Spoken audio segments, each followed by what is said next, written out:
আজকে আমি আমার খুতবার শুরুতে সূরা হাশরের শেষ 3 আয়াত তেলাওয়াত করেছি। মুখস্থ আছে না সবার? বাংলাদেশে ফজরের নামাজে প্রত্যেক মসজিদে যখন তাসবিহ পড়ে ইমাম সাহেব এটা তালিম দেয় না, তালকিন দেয় না? প্রিয় বারোয়াখালীবাসী, মুখস্থ আছে না সবার? জি ইনশাআল্লাহ। আজকে সূরাতুল হাশরের এই শেষ 3 আয়াতের তাফসীর আপনাদের সামনে উপস্থাপন করার চেষ্টা করব ইনশাআল্লাহ। কোরআনের অনেক জায়গায় আল্লাহ তাআলা নিজের পরিচয় দিয়েছেন। নিজের পরিচয় তিনি বিভিন্ন আয়াতে বিভিন্ন সূরায় পেশ করেছেন। 3টি জায়গায় খুব এক্সক্লুসিভলি আল্লাহ তাআলা নিজের পরিচয় দিয়েছেন। এক হচ্ছে সূরা বাকারার 255 নম্বর আয়াতে, মানে আয়াতুল কুরসি। এর মধ্যে 9টা বাক্য আছে, 9টা বাক্য মিলে একটা আয়াত। এই আয়াতে আল্লাহ তাআলা খুব চমৎকার ভঙ্গিমায়, চমৎকার ভাষা শৈলী ব্যবহার করে, খুব উচ্চাঙ্গের আরবি সাহিত্য দিয়ে একটি আয়াত নাজিল করেছেন। এই আয়াতটার নাম হচ্ছে আয়াতুল কুরসি। বিশ্বনবী বলেন, মান ক্বারা আয়াতুল কুরসি দুবুরা কুল্লি সালাতিন মাকতুবাতিন লাম ইয়ামনাহু মিন দুখুলিল জান্নাতি ইল্লাল মাউত। প্রত্যেক ফরজ নামাজের পরে যে আয়াতুল কুরসি পড়বে তার জান্নাতে যাওয়ার ক্ষেত্রে আর কোনো বাধা থাকে না, একটা জিনিস ছাড়া, সেটা হচ্ছে মৃত্যু, মরণ। লোকটা মরে না তাই জান্নাতে যায় না, মরলেই জান্নাতি। এই আয়াতুল কুরসির এই আয়াতে আল্লাহ তাআলা খুব স্পষ্ট ভাবে নিজের পরিচয় তুলে ধরেছেন। আবার সূরাতুল ইখলাসের ভেতরে আল্লাহ তাআলা খুব চমৎকার ভঙ্গিমায় তিনি নিজের পরিচয় তুলে ধরেছেন। অনুরূপ ভাবে সূরা হাশরের শেষ 3 আয়াতেও আল্লাহ তাআলা খুব চমৎকার ভাবে নিজের পরিচয় তুলে ধরেছেন। আওয়াজ করে পড়ুন সুবহানাল্লাহ। আমরা সূরা হাশরের শেষ 3 আয়াতের তাফসীর আজকে আমরা শুনবো। আসুন আমরা আমাদের রবকে চিনে নেই। আজকের আলোচনার টপিক হচ্ছে আসুন আমাদের রবকে চিনি। আসুন আমাদের, সবাই বলুন, আসুন আমাদের রবকে চিনি। আজকের আমার ঢাকা বিভাগের প্রোগ্রাম থেকে, এই নবাবগঞ্জ বারোয়াখালীর প্রোগ্রাম থেকে আমরা আমাদের রবকে চিনে যাব ইনশাআল্লাহ। বলেন সবাই। সূরা হাশরের শেষ 3 আয়াতের একটা বিশেষ ফজিলত আছে, এটা আপনারা পড়বেন। কি ফজিলত? বিষ্ণু ইসা ইসলাম বলেন, মান ক্বালা হিনা ইউসবিহু সালাসা মাররাতিন আউযু বিল্লাহিস সামিউল আলিমি মিনাশ শাইতানির রাজীম সুম্মা ক্বারাআ সালাসা আয়াতিন মিন আখিরি সূরাতিল হাশরি ওয়াক্কালাল্লাহু বিহি ৭০,০০০ মালাকিন ইউসাল্লুনা আলাইহি ওয়া ইন মাতা ফি যালিকাল ইয়াউমি মাতা শাহীদান। বিশ্বনবী মুহাম্মদুর রাসূলুল্লাহ সাল্লাল্লাহু আলাইহি ওয়াসাল্লাম ইরশাদ করেন, যে ব্যক্তি সকাল বেলা 3 বার তেলাওয়াত করবে আউযু বিল্লাহিস সামিউল আলিমি মিনাশ শাইতানির রাজীম, এরপরে সূরা হাশরের শেষ 3টি আয়াত তেলাওয়াত করবে, রব্বুল আলামিন ওই ব্যক্তির জন্য ৭০,০০০ ফেরেশতা নিয়োগ দিবেন যারা সারা দিন ওই লোকের জন্য মাগফিরাতের দোয়া করবে। শুধু এখানেই শেষ নয়, বিশ্বনবী ফরমান, ওয়া ইন মাতা ফি যালিকাল ইয়াউমি মাতা শাহীদান, ওই দিন যদি ওই ব্যক্তিটা ইন্তেকাল করে সে শহীদ হয়ে কিয়ামতের দিন আল্লাহর সামনে দাঁড়াবে। সকালবেলা যদি পড়েন 3 বার আউযু বিল্লাহিস সামিউল আলিম মিনাশ শাইতানির রাজীম 3 বার পড়ে সূরা হাশরের শেষ 3 আয়াত যদি তেলাওয়াত করেন, তাহলে আপনার জন্য আল্লাহ তাআলা ৭০,০০০ ফেরেশতা নিয়োগ করবে। সারা দিন তারা আপনার জন্য মাগফিরাতের দোয়া করবে। আর ওই দিন ইন্তেকাল করলে আল্লাহ তাআলা শহীদ হিসেবে আপনাকে কিয়ামতের দিন দাঁড় করাবে। সুবহানাল্লাহ। এত আস্তে। আবার সন্ধ্যাবেলায় যদি পড়েন, সারা রাতের জন্য ৭০,০০০ ফেরেশতা মাগফিরাতের দোয়া করবে। ওই রাতে মারা গেলে শাহাদাতের মৃত্যু নসিব হয়ে যাবে। এজন্য এই দোয়াটা পড়ার দরকার আছে না নাই? আযকারুস সাবাহি ওয়াল মাসা, সকাল সন্ধ্যার যে জিকির, এই জিকিরের অন্তর্ভুক্ত করে নেবেন এই ওয়াজিফাটা। যে হাদিসটা বর্ণনা করলাম সুনানে তিরমিজির হাদিস, যদিও হাদিসটা সনদের দিক থেকে দাঈফ, কিন্তু মুহাদ্দিসিনে ইকরাম বলেছেন যেহেতু এটা ফাজাইলুল আমালের হাদিস, এটা পড়ার ক্ষেত্রে কোনো নিষেধাজ্ঞা নাই, এটা পড়া যাবে। সো সকাল সন্ধ্যা যদি সুযোগ হয় এই ওয়াজিফাটা যেন আমরা পড়ি। এই 3টি আয়াতের ভেতরে আল্লাহ তাআলা তার 14টি গুণবাচক নাম উল্লেখ করে দিয়েছেন। কয়টি? আওয়াজ করে বলেন তো, যারা শুনতে পেয়েছেন বলেন। এই 3টি আয়াতের মধ্যে আল্লাহর কয়টি সুন্দর সুন্দর গুণবাচক নাম আছে বলেন তো? কয়টি? সবাই বলেন কয়টি? 14টি গুণবাচক নাম, চমৎকার চমৎকার নাম। যে নামগুলো যদি আমরা আজকে পড়ি, শুনি, জানি, আল্লাহ তাআলা সম্পর্কে ব্যাপক ধারণা, ইনডেপথ, আমার রব সম্পর্কে ইনডেপথ নলেজ নিয়ে আজকে আমরা ফিরতে পারবো ইনশাআল্লাহ। বলেন সবাই। আসুন আমরা আল্লাহ তাআলার এই চমৎকার চমৎকার 14টি নামের ব্যাখ্যা বিশ্লেষণ আজকের এই তাফসীর ময়দান থেকে জানি। প্রিয় ভাইয়েরা, আল্লাহর অনেক সুন্দর সুন্দর নাম আছে। আমাদের উচিত এই নামগুলো দিয়ে আল্লাহকে ডাকা। ভাই, তোমরা যদি ড্রোন একেবারে আমার মাথার সামনে নিয়ে আসো তাইলে হবে? একটা নিরাপদ দূরত্বে রাখতে হবে, এই ড্রোনের সাউন্ড যেন আমি না পাই। সেফ জোনে থাকতে হবে, দূরে থাকো। সম্মানিত ভাইয়েরা, আল্লাহ তাআলার চমৎকার চমৎকার অনেক নাম আছে যেগুলো আল্লাহ তাআলা কোরআনে উল্লেখ করেছেন। আল্লাহর আসল নাম হচ্ছে আল্লাহ। আসল নাম কি? সবাই বলুন, আসল নাম কি? কি মাঝখানে কি সমস্যা? এই ভাই যদি না দাঁড়ায়, ওই যে মহিলা প্যান্ডেলের বোনরা তো দেখবে না। ভাই আপনি একটু বসেন, মাঝে মাঝে একটু দাঁড়াবেন। ঠিক আছে, ঠিক আছে, হ্যাঁ হয়েছে। আল্লাহ তাআলার আসল নাম হচ্ছে আল্লাহ। আওয়াজ করে আল্লাহর একটা ডাক দেন, বলেন আল্লাহ। মন থেকে, হৃদয়ের গহীন থেকে, হৃদয় নিংড়ানো মনের সবটুকুন ভালোবাসাকে উজাড় করে দিয়ে আল্লাহর নামটা জপেন তো, পড়েন তো আল্লাহ। কেমন লাগে? ভালো লাগে? এর চেয়ে সুন্দর মধুমাখা নাম, জাদুমাখা নাম আর আছে? দু একজন বলছে নাই। আওয়াজ করে বলেন, এর চেয়ে সুন্দর নাম আর আছে? আল্লাহ নাম যতই জপি ততই মধুর লাগে, নামে এত জাদু থাকে কে জানি তো আগে। আল্লাহ নাম যতই জপি, ও নাম জপে প্রিয়তম, ও নাম জপে মজনু সম, ওই নামে পাপিয়া গাহে হৃদয়ে গোলাপে বাগে। আল্লাহ নাম যতই জপি। আল্লাহু আকবার। এত মধুর নাম আর দ্বিতীয়টা নাই। যতই জপি ততই ভাল লাগে, ঠিক কিনা বলেন? এজন্য রব্বুল আলামিন বলেন, ওয়ালিল্লাহিল আসমাউল হুসনা ফাদউহু বিহা ওয়া যারুল্লাযীনা ইউলহিদুনা ফি আসমাইহি সায়ুজজাউনা মা কানু ইয়ামালুন। আল্লাহ বললেন, আমার অনেক সুন্দর সুন্দর নাম আছে, অনেকগুলো গুণবাচক সুন্দরতম নাম আছে। তোমরা এই নামগুলো ধরে আমি আল্লাহরে ডাকো, আর যারা আমি আল্লাহর নামের বিকৃতি ঘটায় তাদেরকে তোমরা বর্জন করো। আর তারা দুনিয়াতে যা করেছে আখিরাতের ফল তারা ঠিকই পাবে। সুবহানাল্লাহ বলেন। আল্লাহর অনেক সুন্দর সুন্দর নাম আছে, এগুলো ধরে ডাকতে বলা হয়েছে। আর যারা আল্লাহর নামের বিকৃতি করে তাদেরকে বর্জন করতে বলা হয়েছে। আপনি আল্লাহর নামের জিকির যখন করবেন, আপনি আমার আল্লাহর নামের বিকৃতি করতে পারবেন? বারোয়াখালীর ভাইয়েরা বুঝে থাকলে আওয়াজ দেন, আল্লাহর নামের বিকৃতি করা যাবে? আপনি যখন জিকির করবেন স্পষ্ট শব্দে আল্লাহর নামটা বোঝা যেতে হবে। সুবহানাল্লাহ, ওয়ালহামদুলিল্লাহ, লা ইলাহা ইল্লাল্লাহ, আল্লাহু আকবার। একসাথে মিলিয়ে করেন অথবা আলাদা আলাদা করেন, অথবা শুধু আল্লাহ আল্লাহ এই নামের জিকিরও যদি করেন স্পষ্ট বোঝা যাইতে হবে। আল্লাহর নামের বিকৃতি করা যাবে? কিন্তু আল্লাহর নামের বিকৃতি করে জিকির এদেশে আছে না নাই? আছে। দেখবেন জিকিরের মধ্যে হুই হুই হুই হুই হুই এরকম করতেছে, আছে না নাই?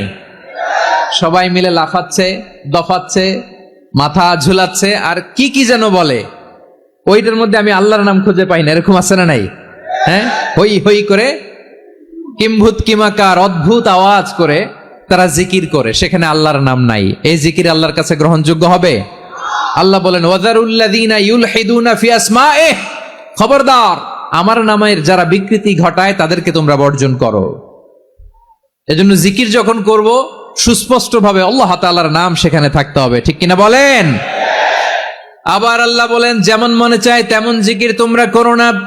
ফাযকুরুল্লাহ কামা আল্লামাকুম মা লাম তাকুনু তা'লামুন। তোমরা জানতে না, আল্লাহ তোমাদের জানিয়েছেন কেমন করে আল্লাহর নামের জিকির করতে হয়, যেমন আল্লাহ শিখিয়েছেন তেমন করে আল্লাহরে ডাকো। ঠিক কিনা বলেন? আল্লাহ তাআলা যেমন শিখিয়েছেন তেমন ভাবে আল্লাহ তাআলাকে ডাকতে হবে, ঠিক ওই পদ্ধতিতে আল্লাহ তাআলার নাম জপতে হবে। কোন পদ্ধতিতে সেটাও আল্লাহ বলে দিচ্ছেন। আল্লাহ তাআলা বললেন, ওয়াযকুর রাব্বাকা ফি নাফসিকা তাদাররুআন ওয়া খীফাতান ওয়া দুনাল জাহরি মিনাল কওলি বিল গুদুই ওয়াল আসাল ওয়া লা তাকুম মিনাল গাফিলিন। খবরদার, আল্লাহর নামের জিকির করো, আল্লাহকে ডাকো। ফি নাফসিকা, মনে মনে, তাদাররুআন, সবিনয়ে, খাইফাতান, ভীত বিহবল চিত্তে, দুনাল জাহারি মিনাল কওল, অনুচ্চ স্বরে অনুচ্চ আওয়াজে। এভাবে আল্লাহর ডাকলে সেই ডাকা কবুল করে নিবে কে? তাহলে আল্লাহকে জপতে হবে মনে মনে, সবিনয়ে, ভীত বিহবল চিত্তে, অনুচ্চ স্বরে, এভাবে জিকির করতে হবে। বিষ্ণু ইসলাম এবং বিশ্বনবীর সাহাবারা ঠিক এই পদ্ধতিতে আল্লাহ তাআলাকে ডাকতেন। তাহলে এই যে আল্লাহ তাআলার সুন্দর সুন্দর নামগুলো আছে, এগুলো ধরে আমরা আল্লাহ তাআলার জিকির করব, তার প্রশংসা করব, তার পবিত্রতা বর্ণনা করব, তাহলে খুশি হবেন কে? বিষ্ণু ইসলাম বলেন, আশ-শাইতানু জাসিম আলা কলবি ইবনে আদম। শয়তান বনি আদমের কলবের মধ্যে এরকম খামচি মেরে বসে থাকে। খামচি বোঝেন তো? শয়তান বনি আদমের হৃদয়ে কলবে খামচি মেরে বসে থাকে। ফাইদা যাকারাল্লাহ খানাসা, যখন মানুষ আল্লাহর জিকির করে শয়তান দৌড়ে পালায়। ওয়াইদা গাফালা ওয়াসওয়াসা, আর মানুষ যখন অমনোযোগী হয়, গাফিল হয়, শয়তান আবার টেম্পটেশন দেয়, আবার ধোঁকা দেয়, আবার ওয়াসওয়াসা দেয়। এজন্য বিশ্বনবী বলতেন, লা ইয়াজালু লিসানুকা রাতবান মিন যিকিরিল্লাহ, সব সময়, প্রতি মুহূর্তে, সর্বক্ষণে তোমার জিহ্বাটা আল্লাহর জিকির দিয়ে ভিজা রাখবা, আল্লাহর জিকির দিয়ে সিক্ত রাখবা, তাহলে কবুল করবে কে? সবাই পড়েন সুবহানাল্লাহ, আলহামদুলিল্লাহ, লা ইলাহা, সুবহানাল্লাহ, আলহামদুলিল্লাহ, লা ইলাহা ইল্লাল্লাহ, লা ইলাহা ইল্লাল্লাহু মুহাম্মাদুর রাসূলুল্লাহ সাল্লাল্লাহু আলাইহি ওয়াসাল্লাম। প্রিয় ভাইরা, আল্লাহ তাআলার অনেকগুলো নাম আছে। আল্লাহ তাআলার এই নামগুলো ধরে তার নাম আমাদের ডাকতে হবে, জপতে হবে। বিষ্ণু ইসলাম বলেন, ইন্না লিল্লাহি তিসআতান ওয়া তিসঈনা ইসমান মিআতান ইল্লা ওয়াহিদা। আল্লাহর রয়েছে 99টা নাম, এক কম 100। এক কম, আমরা বাংলায় বলি না যে এক কম 100, মানে আসলে কয়টা? 99টা। বিশ্বনবী বলেন, আল্লাহর 99টা নাম আছে, মিআতান ইল্লা ওয়াহিদা, এক কম 100।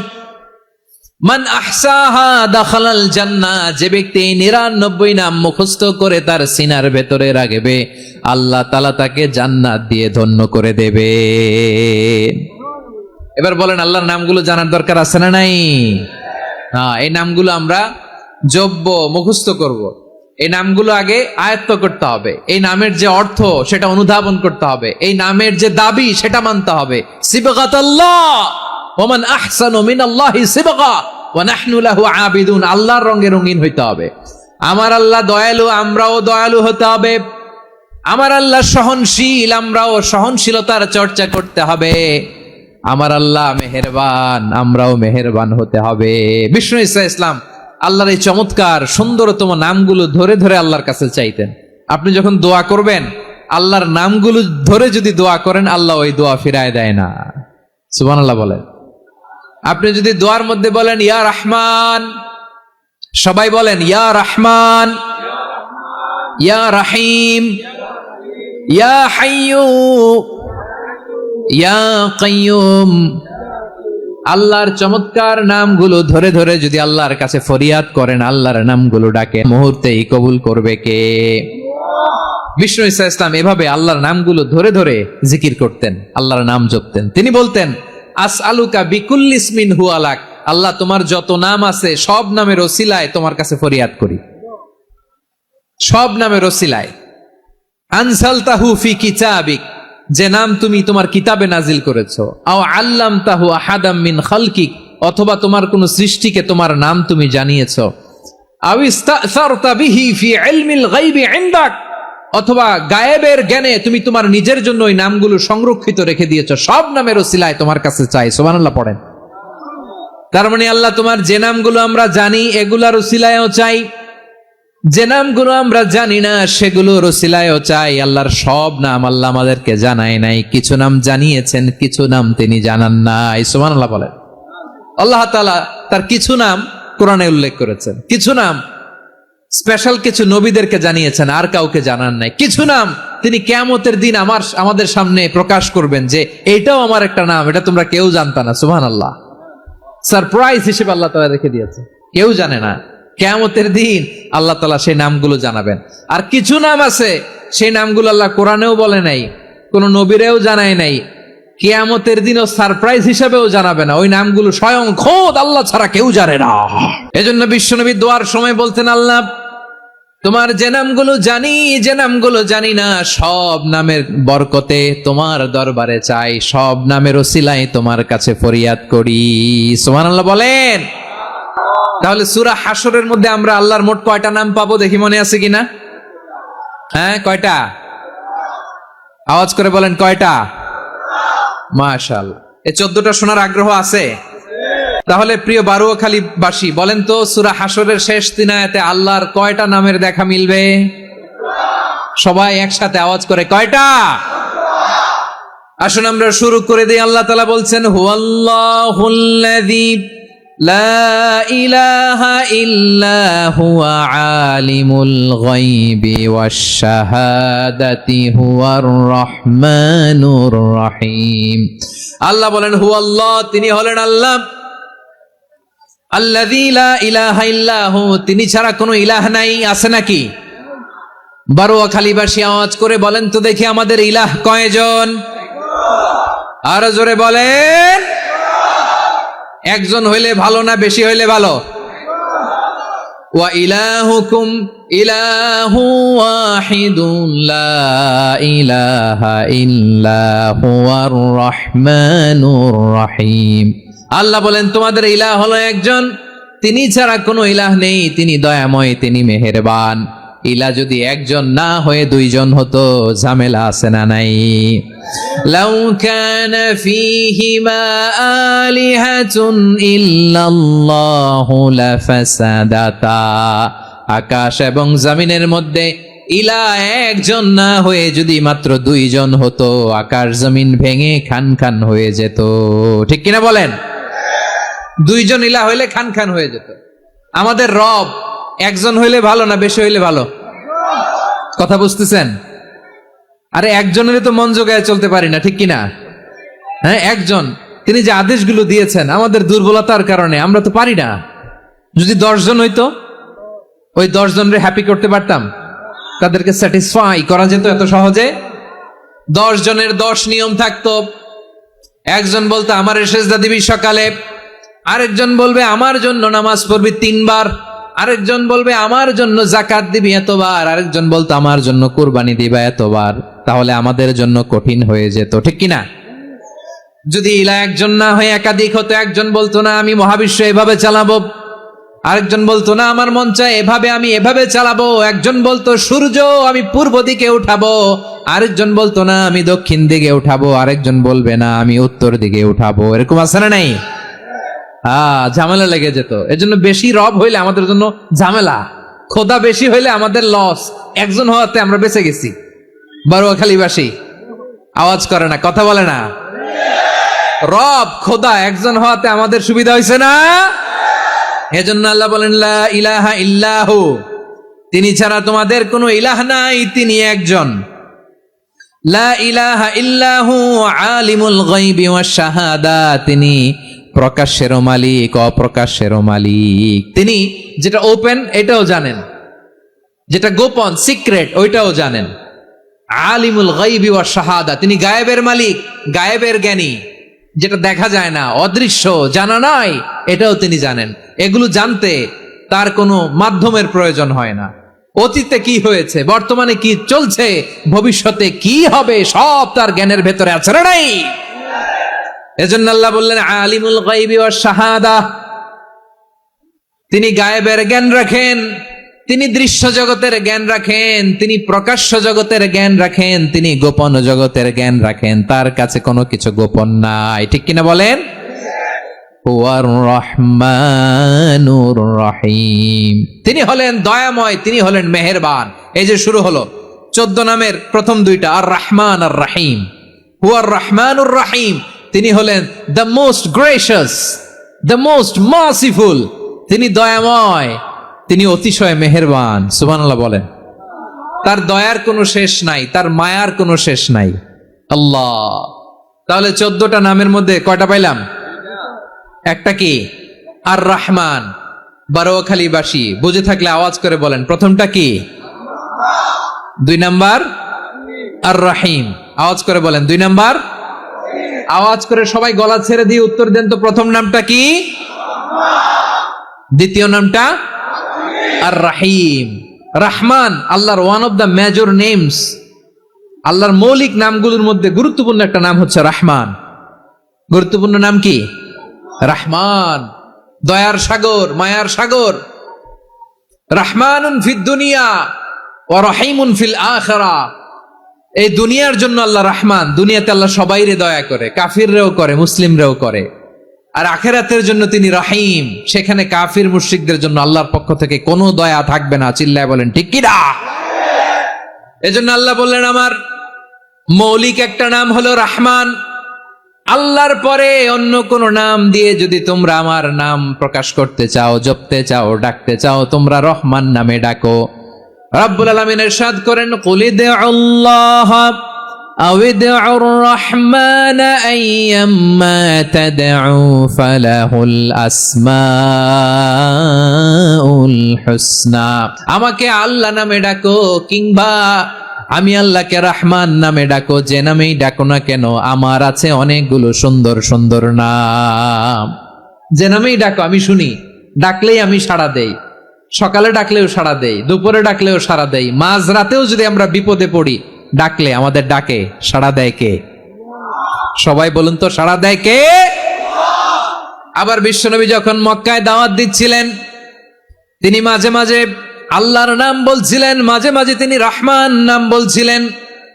যখন তিনি বললেন ওয়াইদা কিলা লাহুমুসজুদু লিররহমানি ক্বালু ওয়ামার রহমান। বিশ্বনবী মক্কায় যখন মক্কার কাফিরদেরকে, কুরাইশদেরকে বলল তোমরা রহমানকে সেজদা দাও, রহমানের ইবাদত করো, রহমানের জন্য সেজদায় লুটিয়ে পড়ো, মক্কাবাসী বলে রহমান আবার কে? রহমান রে তো চিনি না।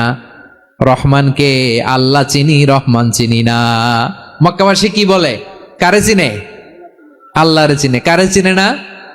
রহমান কে তো চিনি না। রহমান আবার কোত্থেকে আসলো? কে Rahman? Who is this Rahman? যখন তারা বলে রহমান রে চিনি না, আল্লাহর গায়রতে আঘাত লেগেছে। আল্লাহ বলে রহমান রে চিনো না, না? তাদেরকে চিনানোর জন্য আল্লাহ ৭৮ আয়াত বিশিষ্ট আর রহমান নামে কোরআনে একটা সূরা নাজিল করেছেন। যখন মক্কার কুরাইশরা বলে আল্লাহ চিনি, রহমান চিনি না, আল্লাহ বলে রহমান রে চিনো না, তাহলে চিনে না ও রহমান নামে তিনি ৭৮ আয়াত বিশিষ্ট কালামুল্লাহ মাজিদে একটা গোটা সূরা নাজিল করে দিয়েছেন। তিনি নাজিল করলেন আর রহমানু আল্লামাল কুরআনা খালাকাল ইনসানা আল্লামাহুল বায়ান। দয়াময় রহমান শেখালেন কোরআন, বানালেন ইনসান, শেখালেন বায়ান।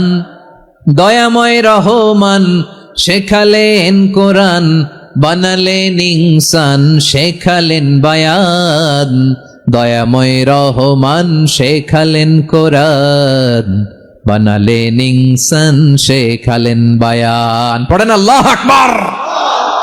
আল্লাহ বলে রহমান কারে বলে চেনো না? শুনে নাও, ৭৮ আয়াত বিশিষ্ট গোটা একটা সূরা নাজিল করে দিলাম, সূরাতু আর রহমান। আর রহমান তিনি দয়ালু, আল্লামাল কোরআন, তিনি মানুষকে কোরআন শিখিয়েছেন, খালাকাল ইনসান, মানুষ বানিয়েছেন, আল্লামাহুল বায়ান, মানুষকে কথা বলা, বর্ণনা করা শিখিয়েছেন। পড়েন সুবহানাল্লাহ। গোটা একটা সূরাই নাজিল করেছেন, সূরাত আর রহমান। আমার বারোয়াখালীর ভাইয়েরা, তার নাম হচ্ছে আর রহমান আর রাহিম, মানে দয়াময়, মেহেরবান। তার দয়া যে কত বেশি আপনি কল্পনাও করতে পারবেন না, আপনি কল্পনাতেও আনতে পারবেন না তার দয়া কত বেশি।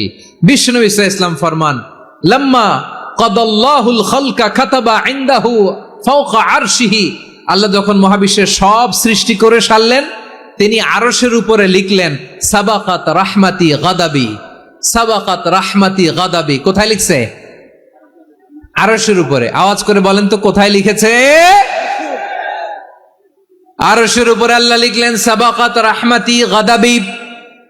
এর মানে হলো আমার দয়ার কাছে, আমার ভালোবাসার কাছে আমার ক্রোধ পরাজয় বরণ করেছে, আমার দয়ার কাছে আমার রাগ কিংবা ক্রোধ পরাজয় বরণ করেছে। মানে আমি আল্লাহর দয়া আছে, আবার আমি আল্লাহর ক্রোধ বা রাগ আছে, কিন্তু আমি আল্লাহর রাগের চেয়ে দয়া বেশি। আওয়াজ করে বলেন, আল্লাহর রাগ বেশি না দয়া বেশি? আল্লাহর যদি রাগ থাকতো আমরা বাঁচতে পারতাম? যে পরিমাণে আকাম কুকাম আমরা করি, অপকর্ম করি, অন্যায় করি, জুলুম করে জুলুমের আড্ডাখানা বানিয়ে রেখেছি গোটা দুনিয়াকে, আল্লাহ যদি মুহূর্তে মুহূর্তে রেগে যেতেন আমরা বাঁচতে পারতাম? মহাবিশ্ব সৃষ্টির পরেই তিনি আরশের উপরে লিখেছেন সাবাকাত রাহমাতি গাদাবি, মানে আমি আমার দয়ার কাছে আমি আল্লাহর ক্রোধ, রাগ, ক্ষোভ এটা পরাজিত হয়েছে। সুবহানাল্লাহ বলেন।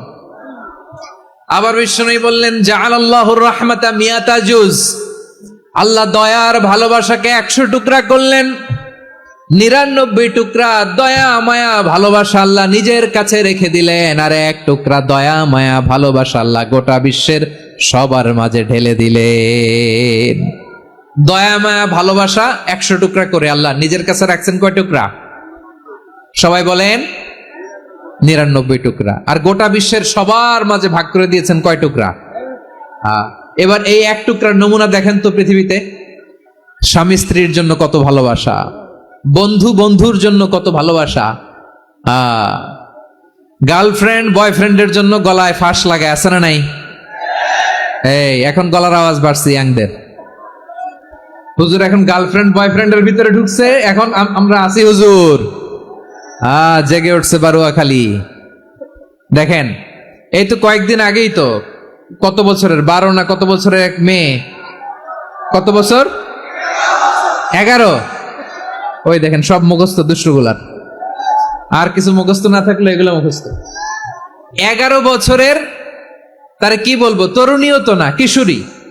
এই কিশোরী ভালোবাসার টানে বাপ মা থুইয়া চলে গেছে কোথায়? দেখেন ভালোবাসারে আল্লাহ 100 টুকরা করেছেন, 99 টুকরা ভালোবাসা আল্লাহ নিজের জন্য রেখেছেন, 1 টুকরা আমাদের সবাইকে ভাগ করে দিয়েছেন। যত পাখি আছে পৃথিবীতে, যত মাছ আছে, যত প্রাণী আছে, যত মানুষ আছে, যত জিন আছে, আমরা সবাই মিলে পেয়েছি ভালোবাসার কয় টুকরা? আর আরশে আজিমের অধিপতি আল্লাহ, তিনি তার কাছে ভালোবাসা রেখে দিয়েছেন কয় টুকরা?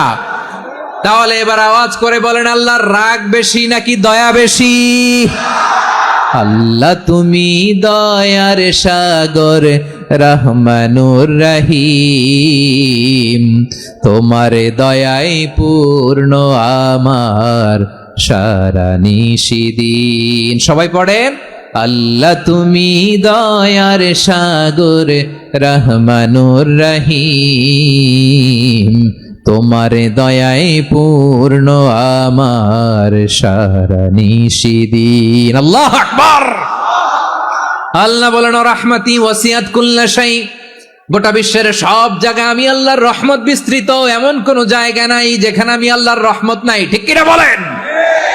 এমন কোন জায়গা নাই আমি আল্লাহর রহমত নাই। আমি আল্লাহর রহমত ছাড়া গাছের একটা পাতা নড়ে না, আমি আল্লাহর দয়ার রহমত ছাড়া গাছের একটা পাতা পড়ে না, আমি আল্লাহর দয়ার রহমত ছাড়া আকাশ থেকে 1 ফোঁটা বৃষ্টি ঝরে না। তিনি হলেন রহমান, তিনি হলেন রাহিম। ঠিক কিনা বলে? আল্লাহরে চিনতেছেন? আলোচনার বিষয় কি? আসুন আমাদের রবকে চিনি। তিনি হলেন আর রহমান, তিনি হলেন আর রাহিম। তার দয়ার কোনো শেষ নাই, তার মায়ার কোনো শেষ নাই। বনি ইসরাইলের এক লোক 500 বছর আল্লাহর ইবাদত করেছে। কয় বছর? কোথায় জানেন? সাগরের মাঝখানে এক পাহাড়, ওই পাহাড়ের উপরে বসে 500 বছর টানা আল্লাহর ইবাদত, দিনে আর রাতে একবার করে নিচে নামতেন। সেখানে আল্লাহ তাআলা পাথরের ভেতর থেকে তার জন্য মিঠা পানির ব্যবস্থা করে দিয়েছেন, আর একটা ডালিম গাছের ব্যবস্থা করে দিয়েছেন। সকালে নামলে একটা টসটসে ডালিম, রাতে নামলে টসটসে ডালিম। এগুলো খেয়ে খেয়ে 500 বছর সে আল্লাহর ইবাদত করেছে। আর সে আল্লাহর কাছে বলেছে, আল্লাহ আমি যখন মারা যাব সেজদারত অবস্থায় যেন মারা যাই। ঠিকই আল্লাহ সেজদারত অবস্থায় সাইয়েদনা আজরাইলকে পাঠিয়ে দিলেন। সেজদারত অবস্থায় লোকটা মারা গেল। 500 বছর ইবাদতের পরে আল্লাহর দরবারে কিয়ামতের কঠিন ময়দানে যখন লোকটা হাজির হয়ে যাবে, আল্লাহ বলবেন, আদখিলু আবদি আল জান্নাতা বিরহমাতি, আমার বান্দাকে আমার দয়া আমার ভালোবাসা দিয়ে জান্নাতে ঢুকায়া দাও। 500 বছর ইবাদত করছে তো আমার দয়ায় আমার বান্দারে জান্নাত দাও। এই বান্দা বলে, বালবি আমালি, আল্লাহ তোমার দয়া লাগবে কেন? আমি আমার আমল দিয়ে জান্নাতে যেতে চাই। কি দিয়ে? কথা বোঝে নাই বোধহয়। আল্লাহর এই বান্দা কি দিয়ে জান্নাতে ঢুকতে চায়? আমল দিয়ে। আল্লাহ বলছে, আমার দয়ায় আমার বান্দারা জান্নাতে নিয়ে যাও। ফেরেশতারা এ বলে, আল্লাহ তোমার দয়া লাগবে কেন? সেজদা তো কম দেই নাই, জিকির করতে করতে 500 বছর শেষ করে দিলাম, আবার তোমার দয়া লাগবে? আমি তো আমার আমলেই জান্নাতে যেতে পারি। আল্লাহ বলবেন, তাই ঠিক আছে, আমি চাইলাম দয়া দিয়ে জান্নাত দিব, তুমি চাইলে আমল দিয়ে ঢুকবা, ঠিক আছে, তোমার আমল আর আমার যে দয়া দুইটার একটু মাপ দেই। তোমার 500 বছরের ইবাদত এক পাল্লায় রাখো। আর আল্লাহ বললেন, আমি যে দয়া করে এই দুনিয়ার নাজ নেয়ামত বিউটি সৌন্দর্য দেখার জন্য তোমার দুটা চোখ দিয়েছিলাম, দুটা নয় একটা চোখ আরেক পাল্লায় রাখো। রাখা হবে, দেখা যাবে ওই 500 বছরের ইবাদত হালকা হয়েছে আর মুহূর্তের মধ্যে আল্লাহর দেয়া একটা চোখের নেয়ামত ভারী হয়ে গিয়েছে। আল্লাহ বলবেন, তোমার কথা মতো মাপ দেয়া হলো, এবার ফলাফল দেখো। হিসাব বলে, তুমি এখন জাহান্নামে যাবা, go to the hell fire, যাও এবার জাহান্নামে যাও। মাপ জোখে যখন আসছো আমার সাথে হিসাব ক্যালকুলেশন, যাও তুমি এবার জাহান্নামে যাবা। এবার লোকটা কাচুমাচু করে বলে, আল্লাহ আমি বুঝি নাই, আল্লাহ আমি বুঝতে পারি নাই, খেয়াল করি নাই, তুমি আমারে ক্ষমা করো, তুমি আমারে মাফ করো। ও আল্লাহ, এবার আমি টের পেয়েছি, এবার আমি বুঝতে পেরেছি, তোমার দয়া ছাড়া দুনিয়ায় কেউ জান্নাতে যেতে পারবে না, কেউ পারবে না। আল্লাহ বললেন, ওরে গোলাম, তুই তো কিছুই ছিলি না, অস্তিত্বহীনতা থেকে তোরে অস্তিত্বে আনলো কে? ওই ছোট্ট শুক্রাণু থেকে মায়ের পেটে 9 মাস তোরে খাবার দিয়েছে কে? আবার সুস্থতার সাথে দুনিয়ার বুকে তোরে ডেলিভারির ব্যবস্থা করে দিল কে? আবার তোর মায়ের বুকের ভেতরে 2টা খাবারের লাইনের ব্যবস্থা করে দিল কে? আবার তোকে শৈশব পেরিয়ে কৈশোর পেরিয়ে তারুণ্য, তারপরে যৌবন, এগুলো দান করলো কে? তার চেয়ে বড় কথা, পাহাড়ের মাঝখানে সাগরের মাঝখানে 500 বছর ইবাদত করার শক্তি তোর গায়ে দিয়েছে কে? এই সাগরের মধ্যে লোনা পানি, লবণের পানি মুখে দেয়া যায় না, সেখান থেকে আমি পাহাড়ের ভেতর থেকে মিঠা পানির ব্যবস্থা করে দিলাম। ওই জায়গায় তোরে রিজিকের বন্দোবস্ত করলো কে? সকাল বিকাল 2 বেলা টসটসে ডালিম খাওয়ার ব্যবস্থা করে দিল কে? তোর আবদার ছিল, আল্লাহ আপনি আমার সেজদারত অবস্থায় রুহু কবজ করবেন, তোর শেষ আবদারটাও পূরণ করেছে কে? ও গোলাম, আমার রহমতের তুলনায়, আমার নেয়ামতের তুলনায় তোর 500 বছরের ইবাদতের কোনো ওজনই হবে না। গোটা বিশ্বের কেউ কোনোদিন আমার জান্নাতে ঢুকতে পারবে না আমি আল্লাহর দয়া ছাড়া। হুয়ার রহমানুর রহিম, তিনি দয়াময়, তিনি মেহেরবান। জিব্রাইল আলাইহিস সালাম বিশ্বনবীর এই লম্বা হাদিসটা যখন শোনালেন, আমি যা যা বলছি এটা বিশাল এক হাদিসের অনুবাদ। বললেন, ইয়া মুহাম্মদ, এই দুনিয়ার সবটাই চলে আল্লাহর রহমত দিয়ে। হাদিসের শেষ কথা, সব চলে আল্লাহর কি দিয়ে? তখন বিশ্বনবী সাহাবাদের বললেন, ও সাহাবারা শোনো, আল্লাহর জান্নাতে কেউ কোনোদিন প্রবেশ করতে পারবে না তার রহমত ছাড়া। সাহাবারা বললেন, ইয়া রাসূলুল্লাহ, আপনিও না, আপনিও কি আল্লাহর রহমত ছাড়া প্রবেশ করতে পারবেন না? বিশ্বনবী বললেন, না আমিও না, আমি বিশ্বনবীও আল্লাহর জান্নাতে আল্লাহর রহমত ছাড়া ঢুকতে পারবে না। তবে কিয়ামতের দিন আল্লাহর রহমত আমার চারদিকে বেষ্টনী দিয়ে থাকবে। আল্লাহ নিজের পরিচয় দিয়ে বললেন, আলিমুল গায়বি ওয়াশ শাহাদাতি হুয়ার রহমানুর রহিম, আমি হলাম রহমান, আমি রাহিম। আল্লাহরে চিনছেন? ওবারও খালির ভাইয়ের, আপনার রবকে চিনতে পারতেছেন? তিনি দয়ার সাগর, তিনি মায়ার সাগর। তার দয়ার সাগর যে কত বড় আপনার কল্পনাতেও নাই। এজন্য আপনার পাপ যত বড় হোক, অন্যায় যত বড় হোক, অপরাধ যত বড় হোক, আপনার জুলুম যত বড় হোক, আল্লাহর রহমান নামের দরিয়া তার চাইতেও বড়। আল্লাহ বললেন, খুলিয়া ইবাদিয়াল্লাযীনা আসরাফু আলা আনফুসিহিম লা তাকনাতু মির রাহমাতিল্লাহ ইন্নাল্লাহা ইয়াগফিরুয যুনুবা জামিআ ইন্নাহু হুয়াল গফুরুর রহিম। ও আমার গুনাহগার বান্দারা শোনো, জুলুম করেছো, ভুল করেছো, অন্যায় করেছো, আল্লাহর রহমত থেকে নিরাশ হয়ো না। আমরা বিশ্বাসীরা কঠিন কালে আল্লাহর রহমত থেকে নিরাশ হব না, ঠিক কিনা বলেন? আল্লাহর রহমত থেকে নিরাশ হবেন? ভুল করে ফেলছেন, আরে ভুল তো সবাই করে। পাপ হয়েছে, আরে পাপ তো সবার আছে, আমরা সবাই পাপী, সবাই পাপী। যত পাপ হোক, ভুল হোক, অন্যায় হোক, অনুতপ্ত হয়ে তওবা করে, ওযু করে, জায়নামাজটা বিছিয়ে সেজদা দিয়ে চোখের পানি ছাড়েন। চোখের বেয়ে পড়া পানি আল্লাহর কাছে যে কত প্রিয়। অনুতপ্ত বান্দার চোখের পানির ফোঁটা তার চোখ বেয়ে, নাকের ডগা বেয়ে জমিনে ড্রপ করার আগেই আল্লাহর ওই বান্দার সব গুনাহ মাফ করে দেয়। আল্লাহ বললেন, আমি রহমানুর রহিম, আমি দয়াময়, আমি মেহেরবান। এরপর আল্লাহ বললেন, হুয়াল্লাহুল্লাযী লা ইলাহা ইল্লা হুয়াল মালিকুল কুদ্দুসুস সালামুল মুমিন। ওয়াল্লাহুল্লাযী, তিনি এমন আল্লাহ, লা ইলাহা ইল্লাহু, তিনি ছাড়া কোনো ইলাহ নাই, আল মালিক, তিনি হলেন আল মালিক। দুইটা শেষ, আর রহমান আর রাহিম শেষ। এবার আল্লাহ 3 নম্বর গুণবাচক নামের পরিচয় দিচ্ছেন। আল্লাহ বলছেন, আমি হচ্ছি আল মালিক। আমি কি? মানে সম্রাট। আল মালিক মানে হচ্ছে the king, the king of kings, সব রাজার বড় রাজা, মহারাজা। তার চেয়ে বড় রাজা আর কেউ নাই, তার চেয়ে বড় সম্রাট আর কেউ নাই, তার চেয়ে বড় ক্ষমতাধর সত্তা মহাবিশ্বে দ্বিতীয় কেউ নাই। চিৎকার করে বলেন ঠিক কিনা? তিনি আল মালিক। আল মালিক মানে ক্ষমতাধর, ক্ষমতার মালিক, রাজা ধীরাজ বাদশাহ। তার ক্ষমতা আর আমাদের ক্ষমতা একরকম নাকি? হ্যাঁ, আমাদের দুনিয়াতে ক্ষমতা অস্থায়ী ক্ষমতা, ঠিক কিনা বলেন? আইজ আছে কাল নাই, এরকম না ক্ষমতা? আল্লাহর ক্ষমতাও তো এরকম না, আইজ আছে কাল নাই এরকম। দুনিয়াতে দেখবেন কোন দেশের প্রেসিডেন্টের 4 বছরের ক্ষমতার মেয়াদ, কোন দেশে 5 বছরের। আল্লাহর কয় বছরের? 10 বছরের নাকি 20 বছর, 100 বছর। আল্লাহর ক্ষমতার মেয়াদ কতদিন বলেন? বুঝে থাকলে বলেন তো। চিরকাল তার ক্ষমতার মেয়াদ। চিল্লায় বলেন ঠিক কিনা? নিরঙ্কুশ ক্ষমতা, একচ্ছত্র ক্ষমতা বলতে যা বুঝায়, এই ক্ষমতা একমাত্র আল্লাহরই আছে। আমাদের ক্ষমতার জন্য আমরা ডিপেন্ড করতে হয়, ওর ডিপেন্ড লাগে, ওই জনমত নেওয়া লাগে, ওই জনগণের কাছে যাওয়া লাগে, ভোট চাওয়া লাগে, এরা ভোট দিলে এরপরে আমরা আসবো, ঠিক কিনা? আবার জনগণ না চাইলে আমরা নাই। আল্লাহর ক্ষমতা কি এরকম? হ্যাঁ, আবার দেখবেন দুনিয়াতে ক্ষমতায় যাওয়ার জন্য জোট করা লাগে, জোট। জোটের রাজনীতি আছে না নাই?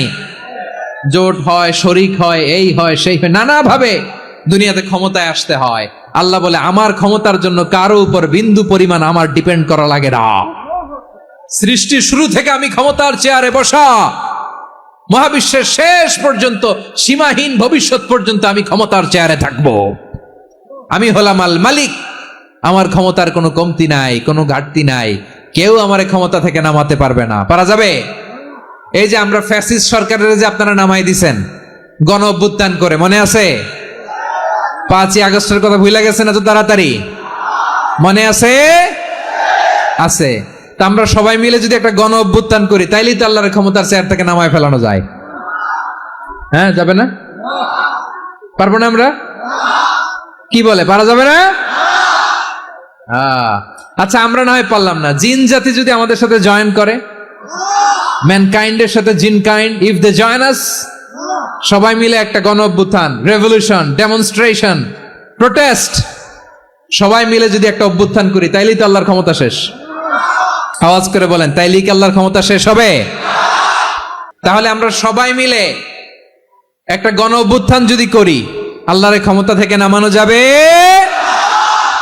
আল্লাহ বলেন না, আমি হলাম আল মালিক, আসল ক্ষমতার মালিক, the king of kings, the owner of ultimate power, the owner of ultimate authority, the owner of ultimate sovereignty, নিরঙ্কুশ একচ্ছত্র ক্ষমতার মালিক হচ্ছি আমি আল্লাহ।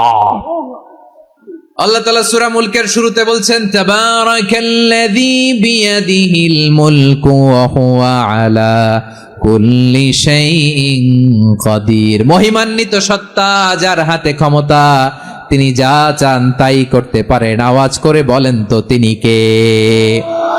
আবার আল্লাহ বলেন কুলিল্লাহুম্মা মালিকাল মুলকি তুতিল মুলকা মান তাশাউ ওয়া তানজিউল মুলকা মিম্মান তাশা ওয়া তুইজ্জু মান তাশাউ ওয়া তুযিল্লু মান তাশাউ বিয়াদিকাল খায়র ইন্নাকা আলা কুল্লি শাইইন কাদির। আল্লাহু আকবার। এ নবী আপনি বলুন আল্লাহুম্মা মালিকাল মুলক, আল্লাহ আপনি ক্ষমতার মালিক। তুতিল মুলকা মান তাশা, যাকে চান তারে ক্ষমতার চেয়ারে বসান। ওয়া তানজিউল মুলকা মিম্মান তাশা, যাকে চান তাকে ক্ষমতার চেয়ার থেকে ছুড়ে ফেলে দেন। তিনি কে? ক্ষমতার চেয়ারে বসায় কে? আবার মনে চাইলে আস্থা করে ছুড়ে নিক্ষেপ করেন। তিনি কে? আবার আল্লাহ বললেন ওয়ালাম ইয়াকুল্লাহু শারীকুন ফিল মুলকি, আমার ক্ষমতায় কোনো শরিক নাই, কোনো জোট নাই, কোনো পার্টনার নাই, কোনো অংশীদার নাই। আবার আমি চলে গেলে আমার ক্ষমতার দাবিদারও কেউ নাই। আল্লাহু আকবার। এই দুনিয়াতে রাজা মারা গেলে পরে রাজা কে হয়? রাজার ছেলে রাজা, ঠিক কিনা বলেন? আল্লাহ চলে গেলে আরেকজন বসবে নাকি? এরকম না, তার ক্ষমতার সাথে দুনিয়ার ক্ষমতার কোনো মিলই নাই। এজন্য তিনি তার নাম দিয়েছেন আল মালিক। আল মালিক, the owner of power, the owner of ultimate power and sovereignty, the king of kings, সব রাজার বড় রাজা, মহারাজা আল মালিক, তিনি হচ্ছেন আল্লাহ। চিৎকার করে বলেন ঠিক কি না?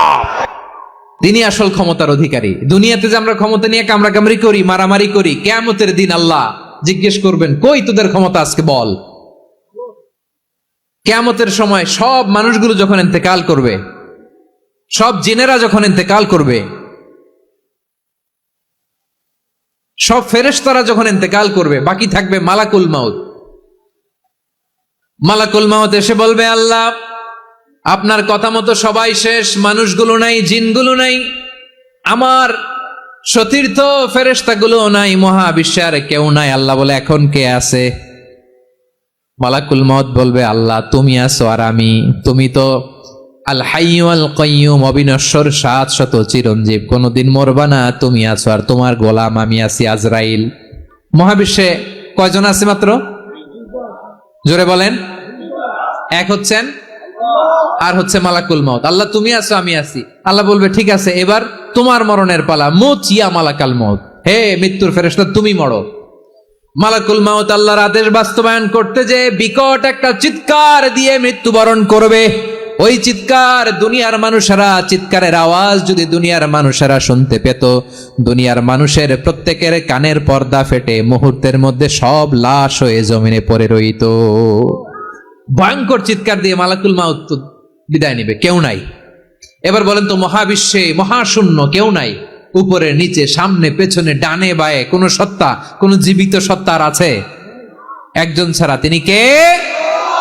কুল্লু মান আলাইহা ফানি ওয়া ইয়াবকা ওয়াজহু রাব্বিকা যুল জালালি ওয়াল ইকরাম। পড়েন ফাবিআইয়ি আলাই রাব্বিকুমা তুকাজ্জিবান। কেউ থাকবে না একজন ছাড়া, একজন ছাড়া।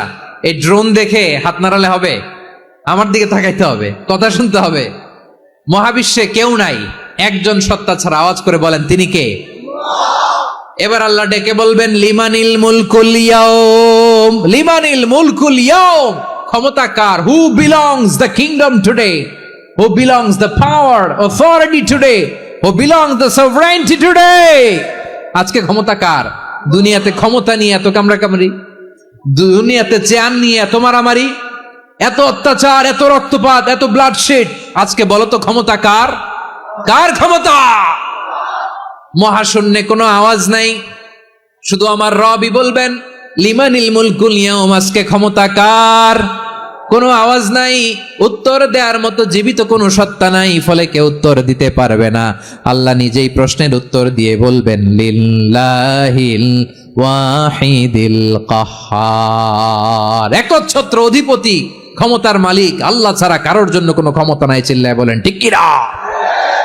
তাহলে আর রহমান আর রাহিমের পরে আমরা জানলাম আমার আল্লাহর আরেকটা সুন্দর গুণবাচক নাম হচ্ছে আল মালিক। কি নাম? আল মালিক, মানে দ্য কিং, রাজাধিরাজ, সব রাজার বড় রাজা, মহারাজা। এরপরে 4 নম্বরে আল্লাহ বললেন আল কুদ্দুস, তিনি হলেন আল কুদ্দুস।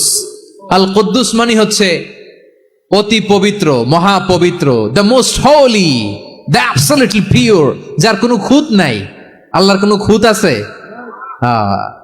তিনি মহাপবিত্র। আল্লাহর পবিত্রতা যখন আমরা বর্ণনা করি আল্লাহ খুশি হয়ে যান, কারণ তার সত্তার একটা বৈশিষ্ট্য হচ্ছে তিনি আল কুদ্দুস। বারোয়াখালীবাসী আল্লাহর নামটা একটু জপেন না, বলেন আল কুদ্দুস, সবাই আওয়াজ করে আল কুদ্দুস। অতি পবিত্র, তার মধ্যে কোনো অপবিত্রতার ছিটে ফোঁটা নাই, মহাপবিত্র, the most pure, the most holy, অতি পবিত্র। ফেরেশতারা বলেছিল আল্লাহ আপনি মানুষ কেন বানাবেন? নাহনু নুসাব্বিহু বিহামদিকা ওয়া নুকদ্দিসু লাক। এই যে নুকদ্দিসু কুদ্দুস পাইছেন? তারা বলেছিল আল্লাহ মানুষ কেন বানাবেন, মারামারি করবে, আমরাই তো ভালো, আমরাই আপনার মহিমা বর্ণনা করি, আমরাই আপনার পবিত্রতা বর্ণনা করি। নুকদ্দিসু লাক, তার মানে আল কুদ্দুস। আবার আমার নবী, বিশ্ব নবী যখন সিজদায় লুটিয়ে পড়তেন, আম্মা জানা এসে বলেন আমরা তো সিজদার মধ্যে সুবহানা রাব্বিয়াল আলা বলেই শেষ, কিন্তু বিশ্বনবী তাহাজ্জুদের নামাজে, নফল নামাজে, সুন্নত নামাজে 3 বার সুবহানা রাব্বিয়াল আলা তাসবিহ